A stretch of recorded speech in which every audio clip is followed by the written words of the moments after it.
قدرمنو کتونکو السلام علیکم ورحمت الله وبرکاته. قدرمنو کتونکو په نننۍ ویډیو کې به مونږ د موبایل د سپیکر په اړه داسې یو جالبه خبره کوو چې تاسو به هم حیران شئ. دوستانو کله ناکله ستاسو د موبایل سپیکر چې دی هغه دوړې ونیسي که نه، بعضې هغه د سپیکر دي چې هغې ته ګردونه لاړ شي، هغه اواز بیا صحیح نه وباسي، د هغې صفا کول بیا ډېر مشکل وي. تاسو دوستانو په دغه ویډیو کې به مونږ ښایو چې څنګه مونږ په یو اپلیکیشن سره د خپل موبایل لاسپیکر یعنې کوم یو اواز چې وځي سپیکر وي هغه څنګه صفا کوو. ډېر زبردست اپلیکیشن دوستانو، دا هر یو موبایل دپاره کار کوي، که هغه انډرایډ وي که آیفون وي، هر یو موبایل وي خو چې صرف دغه اپلیکیشن پکې انسټال شي ډېر خوندور صفا به درته کوي. دوستانو دې دپاره پکار د یو اپلیکیشن ډسکرپشن ته لاړ شئ، لینک پروت دی، اپلیکیشن ډاونلوډ کړئ او خپل موبایل کې انسټال کړئ. چې کله هم تاسو اپلیکیشن ډاونلوډ کړه او اپلیکیشن مو انسټال کړه نو تاسو ته به داسې مخامخ یو ډیشبورډ راځي.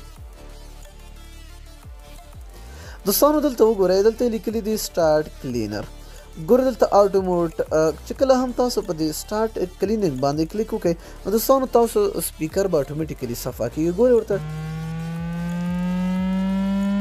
ګوره دوستانو تاسو ته دغسې یو اواز غوندې تاسو ته راځي. ګورئ دا به 100 پوره کېږي، چې کله هم 100 پوره شي نو دا ټول ستاسو سپیکر ښه صفا سوتره کوي.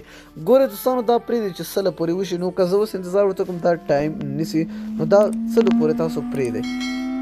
بیا دوستانو لږ دې خوا ته لاړ شئ، دا منول موډ دی، د هغې نه پس دا هم تاسو کولی شئ. دلته ګورئ تاسو هی څومره هډزه پورې کېږي کار کېږي. دا وګورئ چې تاسو سټارټ کلینګ کې نو ګورئ دا چې دا هم دې ځای پورې رسېږي، دا اټومیټیکلي ستاسو د موبایل سپیکر هغه صفا کوي. دوستانو بیا دلته لیکلي چې کله هم دا پوره شو دوستانو تاسو به اټومیټیکلي بیا دلته ډن دلته لیکي، صحیح ده. نو دلته ټیسټ ساوند هم تاسو کولی شئ اواز یې څنګه ده لکه ګورئ Testing 1 2 3 1 2 3. نو ګورئ دوستانو دې سره تاسو کولی شئ چې خپل د موبایل سپیکر ډېر خوندور او ډېر په اسانۍ سره صفا کړئ. نو دوستانو دا اپلیکیشن ډېر خلک استعمالوي، نو ډېر زبردست اپلیکیشن دی، ضروري خپل موبایل کې انسټال کړئ. نو دا نننۍ ویډیو که خوښه شوې وي نو حتما لایک کړئ. تر بیا بلې ویډیو د الله په امان په دعاګانو کې مې یاد ساتئ.